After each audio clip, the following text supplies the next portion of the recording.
Você conhece a lenda do Rei Arthur? Hoje eu vou te contar como ela mudou a minha vida. Meu nome é Karine e eu sou curiosa, observadora e arqueóloga, nessa ordem. E durante anos eu tinha aprendido a me calar e aceitar as regras, mesmo quando elas me engasgavam. Mas então veio a adolescência e junto com ela o rompimento. Foi como se algo dentro de mim estourasse. Eu já não conseguia engolir calada. Sentia a raiva queimando no peito, uma raiva crua, sem nome, sem direção. Eu queria falar, eu precisava falar, mas as minhas palavras ainda não sabiam para onde apontar. Era como estar presa num corpo que finalmente acordou, mas sem saber para onde correr. Foi nesse caos interno que um livro caiu nas minhas mãos. Um livro que não só me deu voz, mas me mostrou que eu nunca estive sozinha. A partir dali tudo mudou.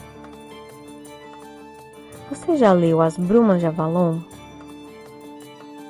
Porque senão, me escuta.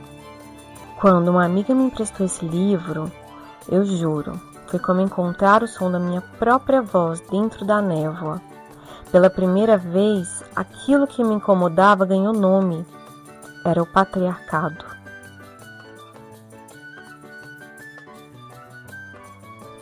A partir dali, eu entendi que a minha raiva era sagrada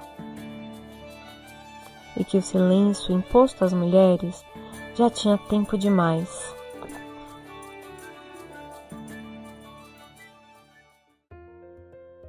Vamos contextualizar o momento histórico em que essa aventura acontece. No início da era cristã, a Grã-Bretanha não era uma nação unificada, mas sim uma série de tribos e reinos que praticavam paganismo, com crenças e práticas que variavam localmente. A maioria dos povos que habitavam a região praticava uma forma de paganismo celta, com divindades relacionadas à natureza, à agricultura e à vida social. O cristianismo começou a se estabelecer durante o período romano. Quando os romanos dominaram a Bretanha a partir do ano 43 da nossa era, eles levaram consigo a sua religião com seus muitos deuses. O cristianismo também chegou até lá, foi chegando aos poucos, de maneira tranquila, através dos cristãos que povoavam ou visitavam a ilha. Em 313, o imperador Constantino estabeleceu a religião cristã como oficial do Império Romano. A partir daí, ela foi institucionalizada e se tornou uma ferramenta de poder político.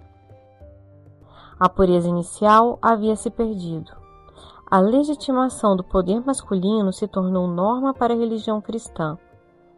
Ela assumiu o patriarcado, como era em Roma, e se tornava uma característica do cristianismo a partir daí.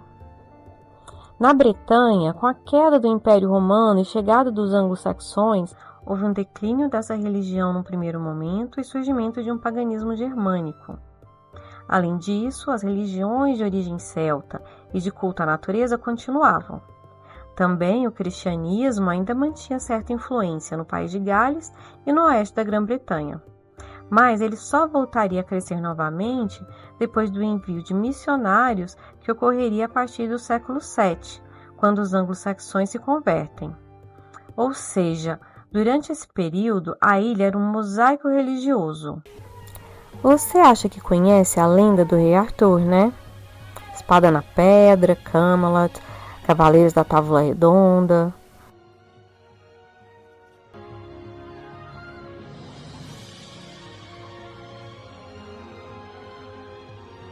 Mas ninguém te contou essa história pelas vozes que ecoavam escondidas atrás das cortinas. As vozes femininas, as brumas.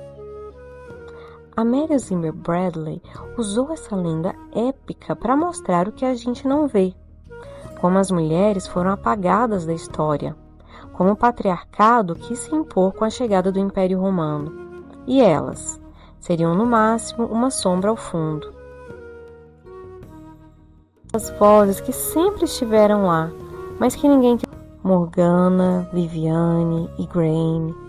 Elas eram mulheres poderosas que se sentiam merecedoras do protagonismo que tinham. Morgana não era vilã. Era a mulher que ousou existir fora das regras.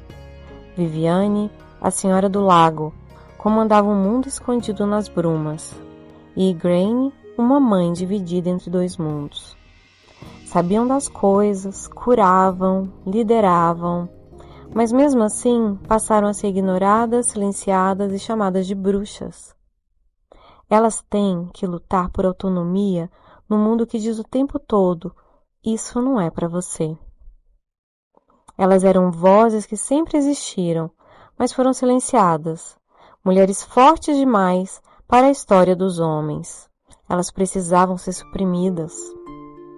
Naquela lenda, a deusa estava em tudo. No sangue, na terra, na lua.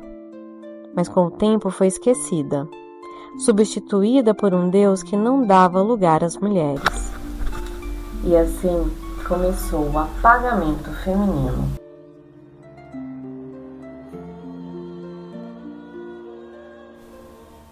E o que eu mais gosto é que elas não aceitam, elas resistem. Mas até quando elas iriam conseguir? Mulheres que são fortes espirituais e inteligentes e no final são incompreendidas. A história foi escrita por mãos masculinas que distorceu, apagou ou demonizou a participação feminina. O livro questiona essa ideia de que o homem é o centro da cultura, da religião, da história e pergunta: e se o mundo não fosse só deles? E se o poder fosse equilibrado? E se o feminino fosse reconhecido como essencial? Ler As Brumas de Avalon foi como escutar aquelas vozes que sempre estiveram lá, mas que ninguém quis ouvir. É mágica, é política, é espiritual. É sobre todas as vezes que nossas opiniões foram deixadas de lado, mas também de todas as vezes que dissemos chega. O silêncio não começou comigo. Eu herdei de outras mulheres, de todas as minhas ancestrais que aprenderam que mostrar muita inteligência e capacidade podia ser perigoso. Quando eu li aquelas páginas, entendi que a minha raiva era justa. Era a minha alma dizendo: você não nasceu para se calar.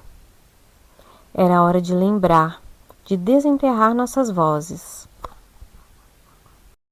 Leia esse livro, por você, por nós, porque é hora de lembrar, de desenterrar as nossas vozes. Ir em busca da luz do conhecimento torna mais fácil entender o que está acontecendo. Leia. Ou se não tiver muito tempo, assista o filme. E depois me conta. Porque eu preciso conversar sobre isso com alguém que também viu através das brumas. Vocês podem estar se perguntando se há vestígios arqueológicos sobre o rei Arthur.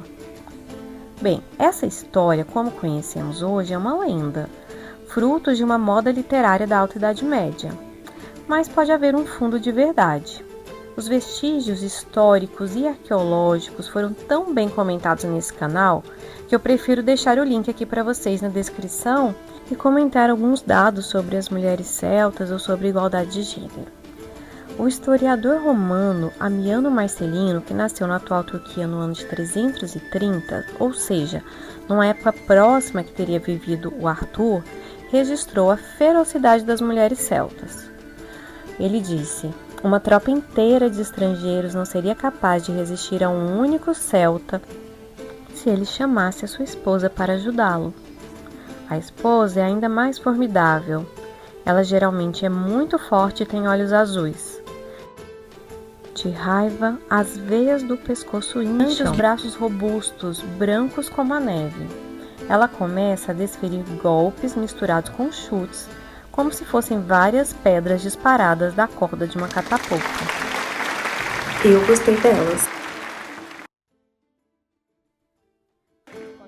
Eu falei nesse vídeo, que eu vou deixar aqui listado, vestígios arqueológicos de sociedades celtas na Idade do Ferro, que elas eram matrilineares e matrilocais. Hoje eu vou trazer um outro caso de igualdade social entre gêneros na pré-história. Pesquisas na Suíça revelam que, há 6.000 anos, as dietas não representavam diferenças significativas entre gêneros. Em enterramentos associados a uma sociedade agropastoril do Neolítico Médio na parte ocidental da Suíça, correspondente à data de mais ou menos 6.000 anos atrás, foi encontrado que proporções isotópicas de carbono, nitrogênio e enxofre contidas nos ossos revelam que todos os membros da comunidade tinham acesso aos mesmos recursos alimentares. Isso demonstra uma igualdade social entre todos os membros, não importa o gênero. Descobertas arqueológicas como essas oferecem uma perspectiva valiosa para a sociedade ocidental contemporânea. Elas desafiam narrativas históricas que justificam desigualdades de gênero como naturais. Quando reconhecemos que muitas sociedades antigas já praticavam a igualdade de gênero, podemos questionar e reavaliar o que acontece hoje em dia, e assim buscar uma sociedade mais equitativa. Agora sobre a receita. Hoje não tem. Eu vou só mostrar a torta de frango típica da Inglaterra que eu comi no pub do mercado. Dizia que esse pub existia desde 1890, ou seja, tudo pela receita mais tradicional possível. Se gostou, me apoie, deixe seu like e se inscreva no canal.